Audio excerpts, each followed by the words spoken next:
Hello and welcome guys, आप सबका स्वागत है हमारे यूट्यूब चैनल में, भोजपुरी एक्सटी यूट्यूब चैनल में। अगर आप सब इस चैनल को सब्सक्राइब नहीं किए हैं तो प्लीज़ चैनल को सब्सक्राइब कर ले, ताकि भोजपुरी से रिलेटेड रेगुलर हमारे चैनल के माध्यम से सबको वीडियो देखने को मिलता है। आज हम बात करने वाले फिर से पावर स्टार पवन सिंह दोनों आप आ चुके हैं। पूरा फुल डिटेल में बात करते हैं, वीडियो पूरा फुल वॉच कीजिएगा। Power star Pawan Singh fan है, चैनल सब्सक्राइब कीजिएगा। बात करते हैं पावर स्टार पवन सिंह।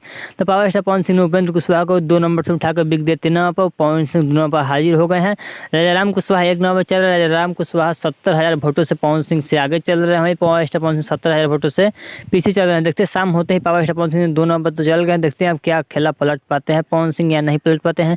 लेकिन अभी भी 10 से 12 जगहों पर का वोटिंग अभी नहीं खुला है। जैसे 10 से 12 जगहों का वोटिंग खुलता है, उसमें पवन सिंह अगर छलांग मारते हैं तो पवन सिंह 1 नंबर जाते हैं तो पवन सिंह विजयी हो जाएंगे। काराकाट से देखते हैं पवन सिंह 1 नंबर पर जाते हैं या नहीं जाते हैं। तो काफ़ी दिलचस्प कहानी हो चुका है कि पावर स्टार पवन सिंह निर्दलीय होकर भी नाक में दम कर दिया है पार्टियों की, कि पावर स्टार पवन सिंह 3 से 2 नंबर पर आ चुके हैं दिल्ली। अगर आपको power star Pawan Singh video अच्छा लगा तो प्लीज़ सब्सक्राइब कीजिए, वीडियो लाइक कीजिए। भोजपुरी से रिलेटेड रेगुलर हमारे चैनल के माध्यम से सबको वीडियो देखने को मिलता है। चलिए मिलता है न्यू अपडेट के साथ, तो ओके बाय।